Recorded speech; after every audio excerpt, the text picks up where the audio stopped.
Welcome to today's video on the hidden tax nightmare of UGMA and UTMA custodial accounts. First, we'll set the stage by explaining how beneficiaries can be taxed on assets they don't control. Next, we'll show you what the law requires, why many institutions still create delays, and how to regain control quickly. Finally, we'll wrap up with key takeaways, a quiz, and next steps.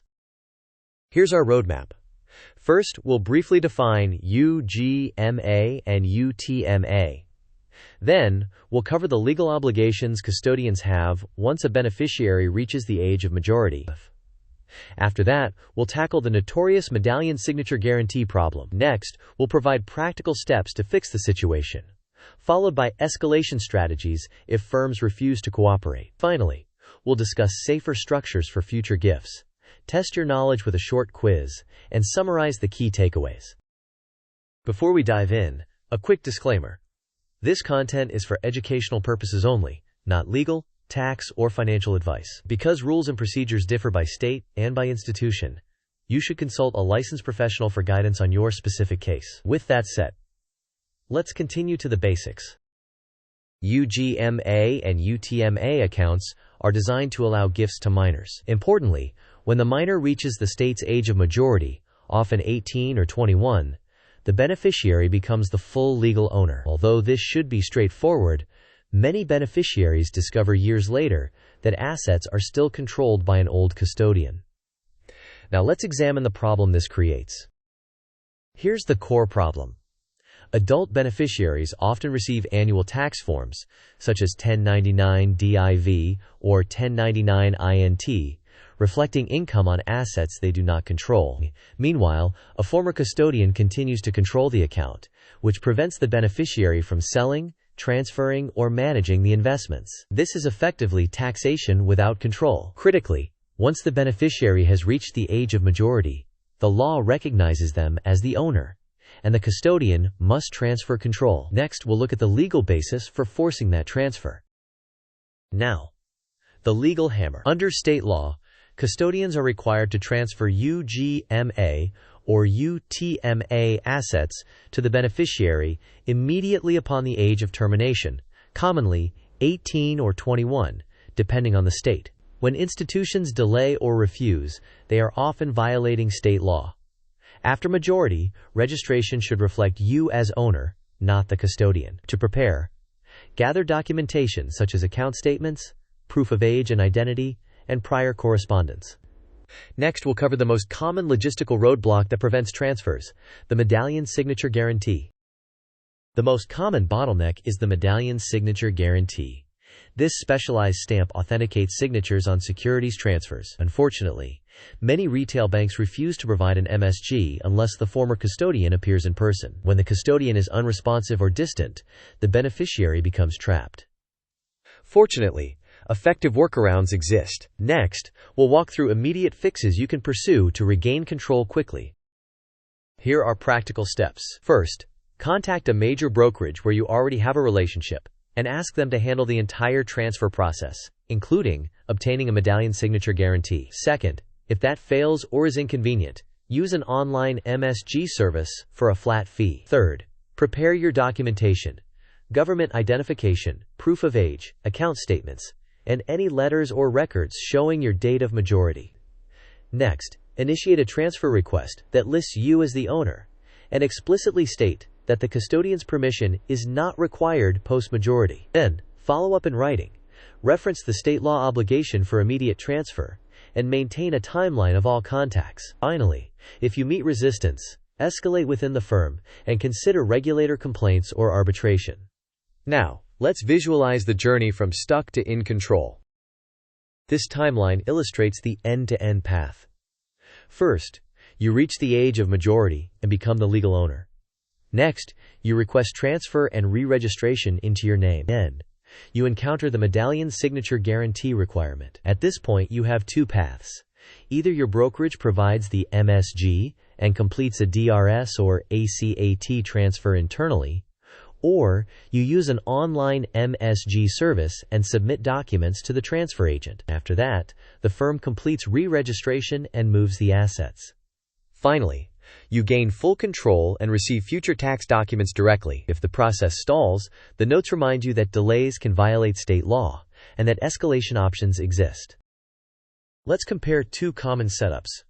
With directly registered shares, you may enjoy low fees and a straightforward ownership record. However, transfers frequently require a Medallion Signature Guarantee, which introduces friction, especially if the custodian is unresponsive.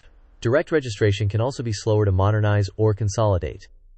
By contrast, brokerage-custodied UGMA or UTMA accounts typically offer easier transfer workflows. Brokerages can often provide internal Medallion Signature Guarantees, consolidate reporting, and streamline customer service. As a result, the handoff at majority tends to be smoother and encounters fewer roadblocks.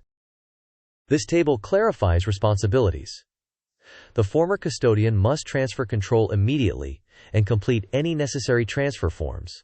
Common failures include refusal or delay. The remedy is to cite state law, use brokerage or online medallion solutions, and escalate. The financial firm or transfer agent must re-register assets to the beneficiary upon receiving proper requests.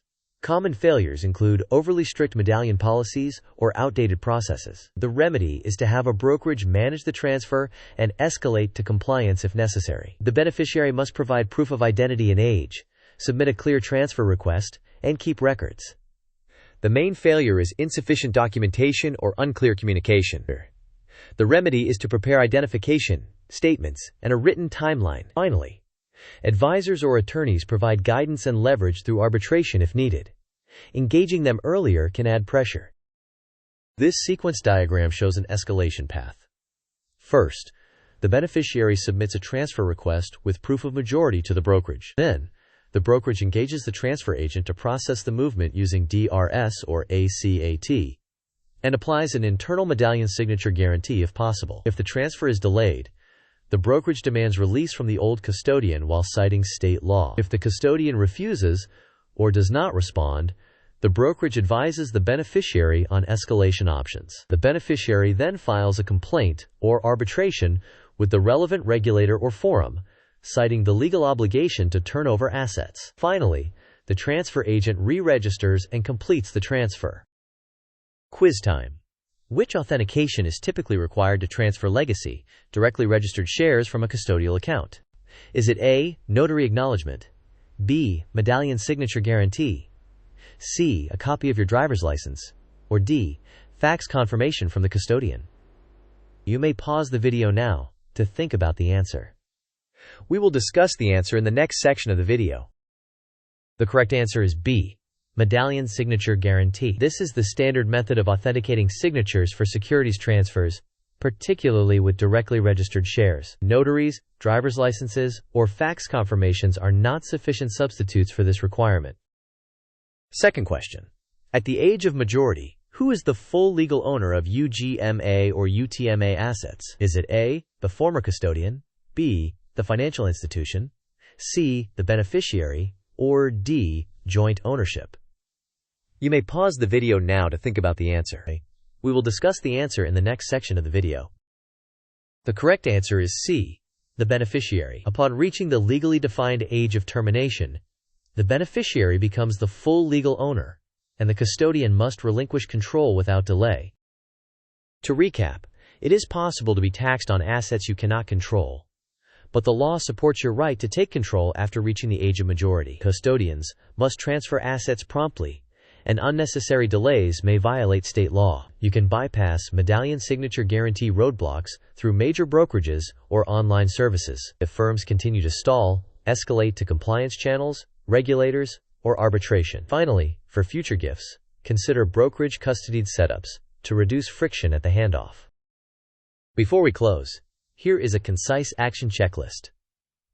First, confirm the relevant age of majority under your state's UGMA or UTMA rules. Next, assemble essential documents like identification, proof of age, account statements, and prior correspondence. Then, open or confirm a brokerage account in your own name to receive the assets.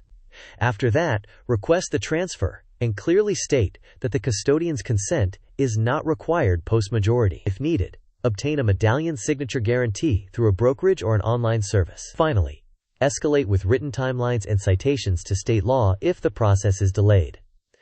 Now, let's summarize our entire discussion. In summary, UGMA and UTMA gifts can become tax and control traps, but you have strong rights to fix the situation. The law requires immediate turnover at the age of majority. You can overcome Medallion Signature Guarantee hurdles using brokerages or online services. If firms resist, escalation and arbitration can provide the needed leverage. For future planning, choose structures that reduce friction at the handoff. Finally, a quick closing note. Thank you for watching. If this video helped you, please like, share, and subscribe for more practical financial problem-solving content. Finally, tell us your story or questions in the comments so we can help you and others navigate these issues.